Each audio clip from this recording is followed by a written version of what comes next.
Hello students, आप सभी का स्वागत है आपके अपने चैनल पर। हम बात कर रहे थे मुख्य सेविका के प्रैक्टिस सेट के बारे में, जिसमें कि हमने इससे पहले की वीडियो में 50 क्वेश्चन कर लिए थे। आज हम इस वीडियो में उससे आगे के जो 50 क्वेश्चन हैं उन्हें कंप्लीट करेंगे। तो आइए शुरू करते हैं। इसमें हम जानते हैं पूर्व किशोरावस्था की उम्र है।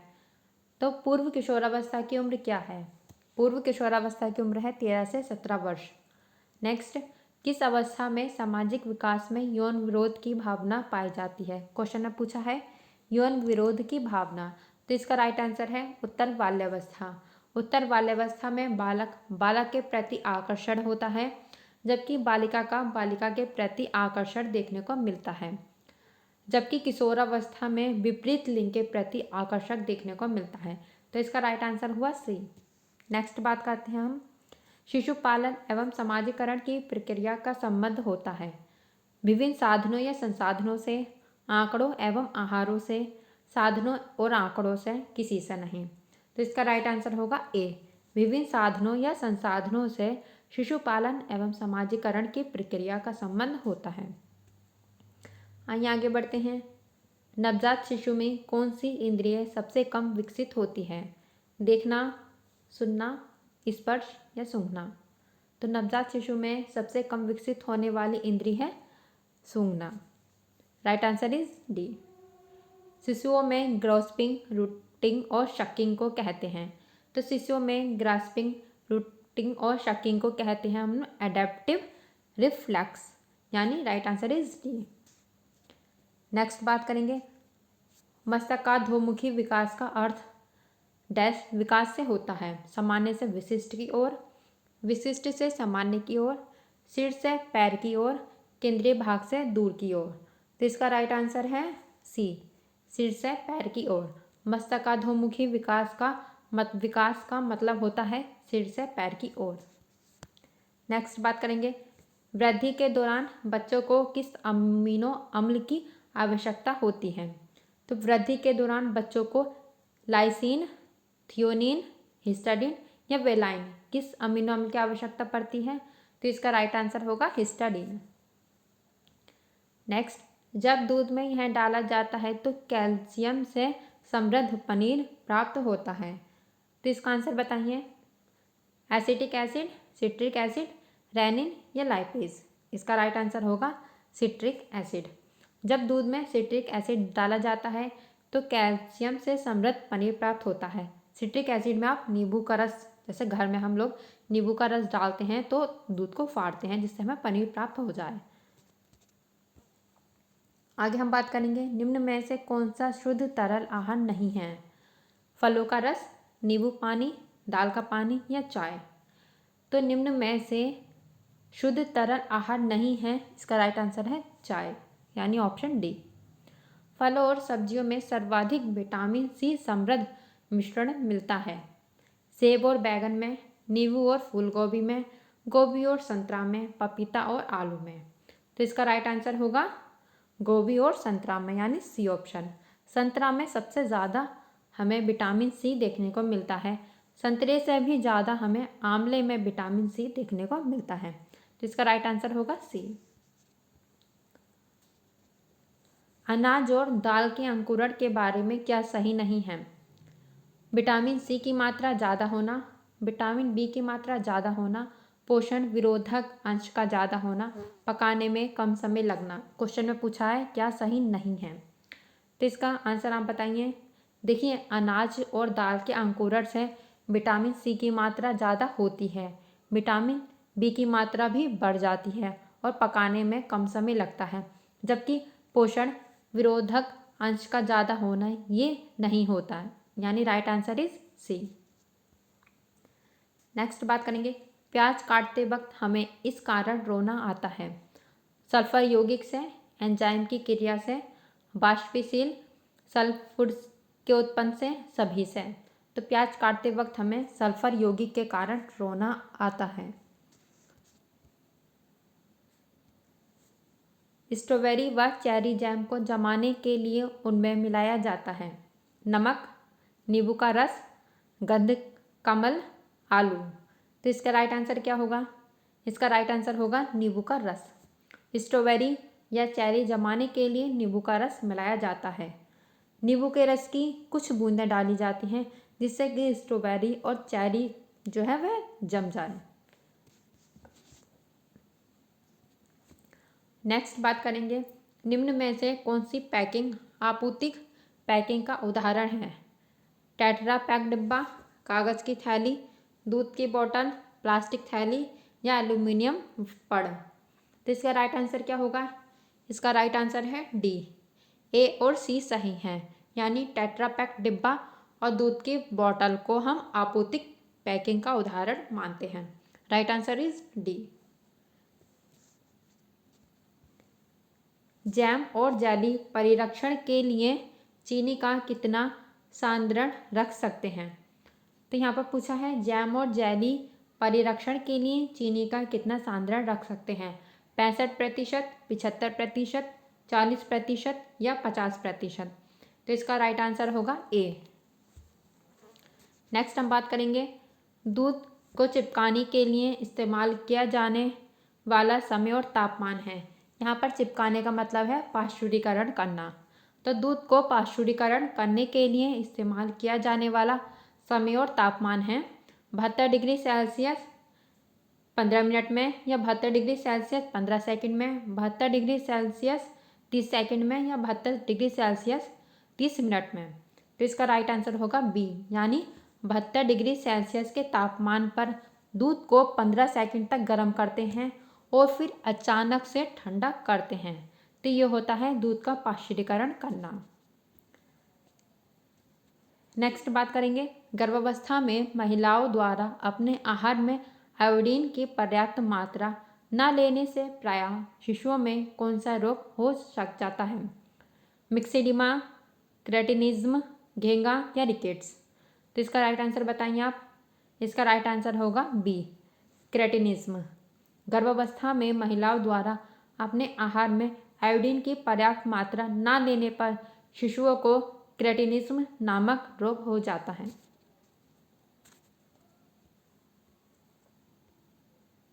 आगे बढ़ते हैं, जब कोई दो अपमिश्रणीय द्रव एक साथ मिश्रित किए जाते हैं तो डैश बनता है। तो क्या बनेगा? एयरोसोल, इमल्सन, जेल या सोल। राइट आंसर क्या होगा? तो इसका राइट आंसर है इमल्सन। जब दो अपमिश्रणीय द्रव एक साथ मिश्रित किए जाते हैं तो इमल्सन बनता है। इमल्सन का मतलब पायस भी होता है। नेक्स्ट हम बात करेंगे, बच्चों में कल्पनात्मक खेलों का विकास कब होता है? तो इसका ऑप्शन है 2 वर्ष में, 6 वर्ष में, 4 वर्ष में या 1 वर्ष में। तो बच्चों में कल्पनात्मक खेलों का विकास किस उम्र में देखने को मिलता है? इसका राइट आंसर है 6 वर्ष में। Option number B is right answer. Next हम बात करेंगे, बच्चों में पाए जाने वाले भाषा संबंधी दोष क्या नहीं हैं? गलत उच्चारण, अस्पष्ट उच्चारण, हकलाना, धीरे धीरे बोलना। इसका राइट आंसर बताएं आप। इसका राइट आंसर है, देखिए क्वेश्चन में पूछा है क्या दोष नहीं है, तो इसका राइट आंसर होगा डी, धीरे धीरे बोलना ये कोई दोष नहीं होता। नेक्स्ट, 2 वर्षीय बालक के शब्दकोश में अधिक कितने शब्द हो सकते हैं? तो 2 वर्ष के बालक के शब्दकोश में अधिकतम 250 शब्द हो सकते हैं। Right answer is a. सामाजिक व्यवहार जन्म के समय शुरू होता है, तो इसका आंसर बताइए। ऑप्शन है सत्य, असत्य, संबंधित नहीं या विवादित। तो इसका राइट आंसर होगा असत्य। जब बालक का जन्म होता है तो बालक ना तो सामाजिक प्राणी होता, ना ही वह असामाजिक प्राणी होता, बल्कि बालक न्यूट्रल होता है। बालक जन्म के समय सामाजिक प्राणी नहीं होता, इस कारण इसका आंसर हुआ असत्य। नेक्स्ट हम बात करेंगे, जननी सुरक्षा योजना के अंतर्गत प्रसूति के दौरान महिलाओं को अंतरित दी जाने वाली नगद धनराशि में निम्न में से कौन सी दृश्यमान लागत व्यय शामिल है? इसके ऑप्शन है सह परिचर में आने वाला व्यय, औषधि की आपूर्ति, अस्पताल कर्मी को सदत शुल्क, भोजन पर किया गया व्यय। तो इसका राइट आंसर होगा बी, औषधि की आपूर्ति जननी सुरक्षा योजना के अंतर्गत महिलाओं को दी जाने वाली नगद धनराशि के रूप में आती है। नेक्स्ट हम बात करेंगे बच्चों का टीकाकरण किस केंद्र पर होता है। आंगनवाड़ी केंद्र, बालवाड़ी केंद्र, झूला गृह केंद्र या बालशाला केंद्र। तो बच्चों का टीकाकरण आंगनवाड़ी केंद्रों पर होता है। बालक का आयु वर्ग जिसमें सोच विचार क्षमता शुरू हो जाती है वह है, मतलब बालक किस उम्र में आकर सोच विचार करने लगता है। 1.5 से 2 वर्ष, 2.5 से 3 वर्ष, 1.3 से 4 वर्ष या 4 वर्ष के पश्चात। तो इसका राइट आंसर होगा बी, 2.5 से 3 वर्ष की उम्र में बालक सोच विचार करने लगता है। क्रियात्मक समन्वय का अर्थ दो डैश मांसपेशियों का आपसी समन्वय होता है। तो इसका राइट आंसर बताइए आप। ऑप्शन है अंगों, शरीर, अंगुली या हाथ। तो क्रियात्मक समन्वय का अर्थ होता है दो अंगों मांसपेशियों का आपसी में संबंध होना। Option number A is right answer. बालक का अपने पालनकर्ता से संबंध मुख्य निर्धारक माना जाता है, जो कि बालक के संज्ञानात्मक विकास का, वृद्धि एवं विकास का, स्वभाव का या संज्ञानात्मक एवं संवेगात्मक विकास का। तो बालक का अपने पालनकर्ता से संबंध माना जाता है संज्ञानात्मक एवं संवेगात्मक विकास का। Option D is right. Next हम बात करेंगे WHO के अनुसार शिशुओं के भोजन के लिए स्तनपान एकमात्र इष्टतम तरीका है। इसे कब तक दिया जाना चाहिए। यहाँ पर पूछा है कि स्तनपान किस उम्र तक कराना चाहिए। जन्म से 6 माह तक, 6 माह से 1 वर्ष तक, जन्म से 1 वर्ष तक या जन्म से 2 वर्ष तक। तो इसका राइट आंसर होगा ए, जन्म से 6 वर्ष तक स्तनपान कराना चाहिए। नेक्स्ट हम बात करेंगे अपरिपक्व शिशु वे कहलाते हैं जिनका वजन इससे कम होता है। 2 वर्ष से कम, 3.5 किलोग्राम से कम, 4 किलोग्राम से कम या 5 किलोग्राम से कम। तो अपरिपक्व शिशु वे होते हैं जिनका वजन 2 किलोग्राम से कम होता है, जबकि सामान्य शिशु वे होते हैं जिनका वजन 2.5 किलोग्राम से 3.5 किलोग्राम के बीच होता है। नेक्स्ट हम बात करेंगे गर्भ में आहार व ऑक्सीजन की पूर्ति किसके द्वारा होती है। गर्भ में आहार व ऑक्सीजन की पूर्ति, देखिए इससे ही पहले हम एक वीडियो लेकर आए थे जिसमें हमने प्लेसेंटा एंड अम्बिलिकल कॉर्ड के बारे में बताया था, और उसमें हमने ये भी बताया था कि आपको इंग्लिश के ही टर्मिनोलॉजी को ध्यान रखना है, क्योंकि कहीं कहीं पर आपको प्लेसेंटा को गर्भाशय कहा जाता है या फिर कहीं आप अम्बिलिकल कॉर्ड को भी गर्भाशय बोला जाता है, पर ऐसा नहीं है। और इस ऑप्शन में आप देख सकते हो कि गर्भाशय भी ऑप्शन दिया है और प्लेसेंटा भी ऑप्शन दिया है, यानी हिंदी का शब्द भी है और इंग्लिश का शब्द भी दिया है। तो यहाँ पर आप अब बताइए कि आप किसे राइट आंसर बताएंगे। इसलिए आपको इंग्लिश का शब्द ज़रूर ध्यान रखना है, जो कि है प्लेसेंटा। गर्भ में आहार व ऑक्सीजन की पूर्ति किसके द्वारा की जाती है, वो की जाती है प्लेसेंटा के द्वारा। प्लीज़ आप इस क्वेश्चन के लिए इंग्लिश के ही शब्द को ध्यान दीजिए, प्लेसेंटा और अम्बिलिकल कॉर्ड को। तो इसका राइट आंसर होगा प्लेसेंटा। क्वेश्चन पूछा जाता है कि बालक किसके द्वारा माँ के शरीर से जुड़ा रहता है, तो आप बताओगे अम्बिलिकल कॉर्ड के द्वारा। Right answer is C. गर्भकालीन विकास की द्वितीय अवस्था है डिम्ब अवस्था, गर्भस्थ शिशु की अवस्था, भ्रूणावस्था या बीजावस्था। तो गर्भकालीन विकास की दूसरी अवस्था है भ्रूणावस्था। Right answer is C. पहली अवस्था है डिम्बावस्था, दूसरी है भ्रूणावस्था। सॉरी, यहाँ पहली अवस्था होती है बीजावस्था, दूसरी होती है भ्रूणावस्था, तीसरी है फीटस।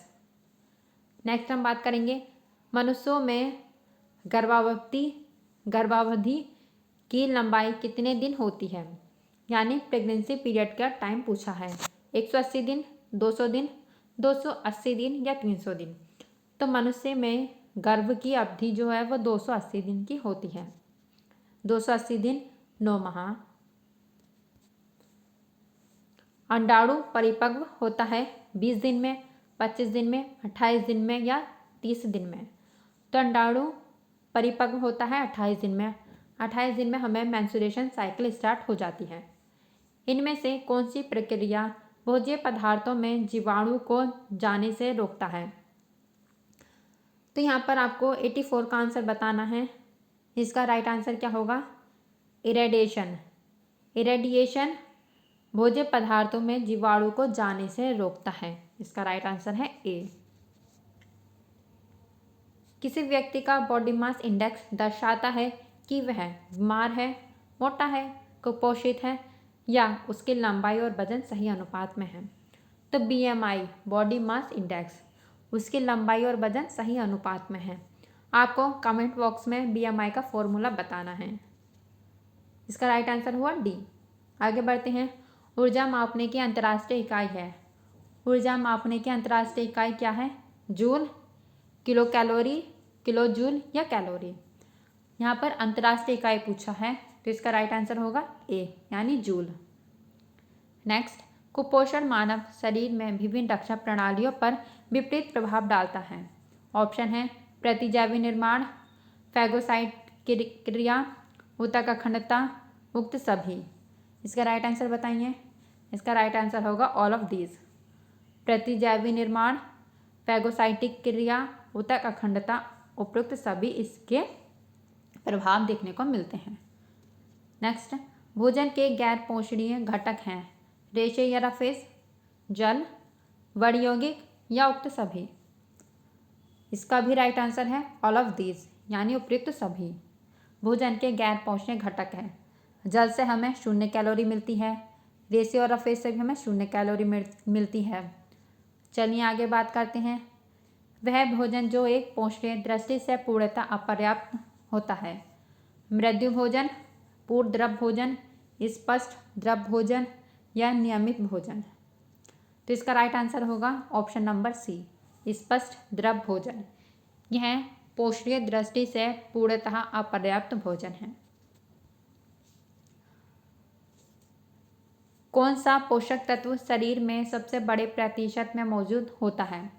विटामिन, खनिज पदार्थ, पानी या कार्बोहाइड्रेट। तो इसका राइट आंसर है पानी। हमारी पूरी बॉडी के 70% भाग में पानी पाया जाता है। मैग्नीशियम डैश हेतु महत्वपूर्ण है। मैग्नीशियम हड्डी बनाने में, अंग सुरक्षा में, जल पुनः प्राप्ति में या बॉवेल गति में। बताइए इसका आंसर। तो मैग्नीशियम हड्डी बनाने में महत्वपूर्ण है। मैग्नीशियम कैल्शियम और फास्फेट के साथ मिलकर हड्डी बनाने में मदद करता है। आगे बढ़ते हैं। निम्न में कौन सा रोडोप्सिन का घटक है? Vitamin A, calcium, vitamin D या लौह तत्व। तो इसका राइट आंसर है vitamin A. Vitamin A rhodopsin का घटक है। खाद्य पदार्थ में पाया जाने वाला इमल्सी कारक है ग्लूटन, ट्रिप्सिन, लाइसिथिन या कैफीन। तो खाद्य पदार्थ में पाया जाने वाला इमल्सी कारक है लाइसिथिन। Option number C is right. Next हम बात करेंगे। शरीर के ग्लूकोज की संग्रहित अवस्था है ग्लिसरॉल, ग्लाइकोजन, कैलेक्टोज या ग्लूकागॉन। तो शरीर में ग्लूकोज के संग्रहित की अवस्था है ग्लाइकोजन। ग्लाइकोजन ह्यूमन बॉडी के लीवर यानी यकृत में स्टोर रहता है। प्रोटीन में नाइट्रोजन का प्रतिशत होता है 16%, 15%, 14% या 17%। प्रोटीन में नाइट्रोजन का 16% पाया जाता है। Option number A is right answer. परामर्श का अर्थ होता है सलाह लेना या परामर्श लेना, सलाह देना, ए और बी दोनों, उपयुक्त में से कोई नहीं। इसका राइट आंसर बताइए। परामर्श का अर्थ क्या होता है? परामर्श का अर्थ होता है सलाह लेना या परामर्श लेना। Option number A is right answer. Next हम बात करेंगे परामर्श की आवश्यकता क्यों पड़ती है। प्रार्थी यानी व्यक्ति को अपनी समस्याओं को दूर करने के लिए आत्मनिरीक्षण का विकास करना, समस्याओं को अपनी कमजोरी बताना, समस्याओं के प्रति उदासीनता या कोई नहीं। इसका राइट आंसर होगा ए। प्रार्थी को अपनी समस्याओं को दूर करने के लिए आत्मनिरीक्षण का विकास करना। नेक्स्ट हम बात करेंगे परामर्श में परामर्श प्राप्तकर्ता व परामर्शदाता के बीच कैसा संबंध होना चाहिए। तो परामर्श के लिए 2 व्यक्तियों का होना ज़रूरी होता है और दोनों के बीच मैत्रीपूर्ण या उदासी ए और बी या कोई नहीं कैसे संबंध होना चाहिए। तो उन दोनों के बीच मैत्रीपूर्ण संबंध होना चाहिए। Option number A is right answer. राष्ट्रों के मध्य भ्रातृत्व भावना बढ़ाने के लिए यूनिसेफ को किस वर्ष शांति का नोबेल पुरस्कार दिया गया? 1955, 1960, 1965 या 1970? तो राष्ट्रों के मध्य भ्रातृत्व भावना और बंधुता बढ़ाने के लिए वर्ष 1965 में यूनेस्को को शांति के लिए नोबेल पुरस्कार से सम्मानित किया गया। इसका राइट आंसर है सी, 1965। संयुक्त राष्ट्रीय जनसंख्या कोष के आंकड़ों के अनुसार विश्व में कुशल स्वास्थ्य कर्मियों के संरक्षण में होने वाले जन्म की प्रतिशतता कितनी है? 70, 75, 82 या 84? तो इसका राइट आंसर होगा 82 यानी 82। तो इस प्रकार हमने प्रैक्टिस सेट नंबर 1 को कंप्लीट किया है। इसके पार्ट 1 में हमने 50 क्वेश्चन देखे और इसके पार्ट 2 यानी आज हमने 50 क्वेश्चन को कवर कर लिया। तो इस प्रकार टोटल हमने 100 क्वेश्चन यानी प्रैक्टिस सेट नंबर 1 को कंप्लीट कर लिया। अगर आपको ये वीडियो पसंद आई हो तो आप अपने दोस्तों के साथ भी शेयर करें, लाइक करें, चैनल को सब्सक्राइब करें। धन्यवाद।